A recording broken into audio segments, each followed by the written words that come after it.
যুক্তরাষ্ট্র ইসরায়েল যৌথ হামলায় খামেনির মৃত্যু ঘিরে মধ্যপ্রাচ্য জুড়ে যুদ্ধের দামামা। আজকে হাসু আবার কথা অনেক মনে পড়তেছে। মধ্যপ্রাচ্যের এই যুদ্ধের ঘটনায় আমেরিকা, ইসরায়েল ও ইরান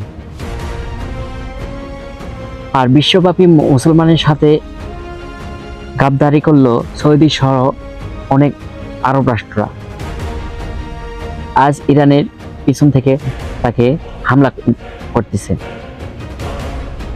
এই হামলার ফলে আয়াতুল্লাহ খামেনি ইরানের সর্বোচ্চ ক্ষমতাশালী প্রেসিডেন্টকে শেষ পর্যন্ত তারা নিহত করে। এই করেও তারা এখনো ক্ষান্ত হয়নি। তো কথা হচ্ছে নাকি হাসু আপা অর্থাৎ বাংলাদেশের সাবেক প্রেসিডেন্ট শেখ হাসিনা, তার কথা খুব মনে পড়তেছে। তার সাথে সাথে মনে পড়তেছে ডক্টর ইউনূস, তার কথাও। দুজনের রাজনীতির এর মধ্যে আমি কিছু আজকে একটা কথা বলবো। আমি কোনোদিন রাজনীতি নিয়ে কোনোদিন ভিডিও বানাইনি, বা যেটা ভালো সেটা ভালোই বলবো, যেটা খারাপ সেটা খারাপই বলবো।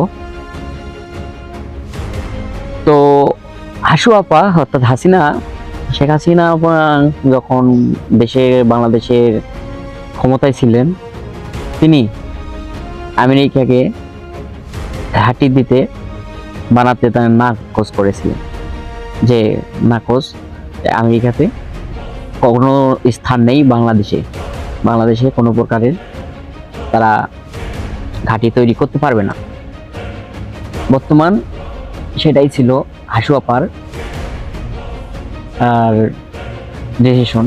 শেষ পর্যন্ত সেই ঘটনা না মেনে, আমেরিকার আদেশ না মেনে নেওয়ার কারণে হাসু আপাকে গদি ছাড়তে হয়েছে। কিন্তু শুধুমাত্র সেই কারণ না, কিন্তু হাসু আপার কিছু কীর্তিকলাপ, বাজে অভ্যাসও ছিল, সেই কারণেও তাদেরকে বাংলাদেশের মানুষ গদি ছাড়া করেছে। কিন্তু যেটা ভালো করছে হাসিনা, সেটা ভালোই।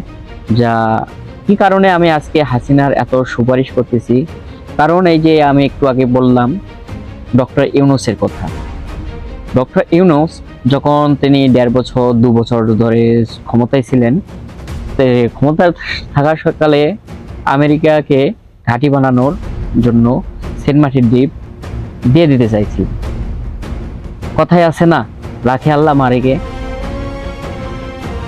যদি আজ আমেরিকা সেন্ট মার্টিন দ্বীপের জায়গায় ওইখানে যদি ঘাঁটি বানাতো, মধ্যপ্রাচ্যে যে সকল যুদ্ধ হচ্ছে সেরকম যুদ্ধেই আজ বাংলাদেশের মানুষ, হাজার হাজার মানুষ প্রাণ হারাতো। আজকে আমরা যারা বিদেশে আছি, আমরাও ফ্যামিলি হারাতাম, আমরাও কান্নাকাটি করতাম, ইসরে হায় রে, আজ আমার ফ্যামিলি কোথায়, কি করতেছে, কি হচ্ছে। আল্লাহ রাখছে ভালো, আমি দোয়া করি আল্লাহ সবাইকে হেফাজত করুক। কিন্তু এই ঘটনার বাইরে একটি শিক্ষা নিতে, আল্লাহ যাকে মারে তাকে মারে, আল্লাহ যাকে বেঁচে রাখে তাকে বেঁচেই রাখে। আল্লাহ কখনো কাউকে এইভাবে মারে না। যাই হোক, আমার ডিউটি টাইম এখন রাত বাজে প্রায় 1টার কাছাকাছি। তো আমি তো সময় নেই বেশি কথা বলার। তো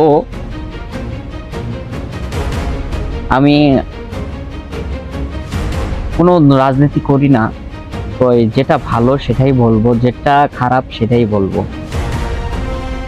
তো এই ঘটনা থেকে, মধ্যপ্রাচ্যের যুদ্ধ থেকে আপনারা কি শিক্ষা নিয়ে নিচ্ছেন, এটাই আমার জানা ছিল। তো আমার মতামত আমি জানালাম। তো আপনাদের মতামত আপনারা জানাবেন। আমি জানি একজন দেশ পরিচালনা করতে গেলে সবার কাছে ভালো হয় না, কিন্তু সেই জায়গাতে আমি বর্তমান হাসু আপার পক্ষে আজকে এই কথা বলার কারণ, তিনি যে পরিমাণ অর্থনীতি বা যাই চুরি চাট্টা যাই করুক, কিন্তু একটা দিক দিয়ে হলেও দেশের জন্য অনেকটা ভালো করছে, এটা আমি মানি। এই একটা বিষয়টা হাসিনার আমার খুব ভালো লাগছে। আজ আমেরিকার যদি ঘাঁটি পড়তো, বাংলাদেশেও আজ মিসাইল পড়তো।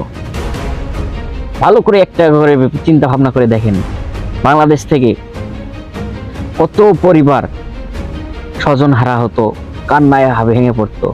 বাংলাদেশের এর কাছে এক চুল পরিমাণ বিন্দু নেই যে মিসাইলগুলো আটকাতে।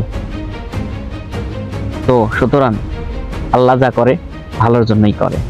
সবাই ভালো থাকবে।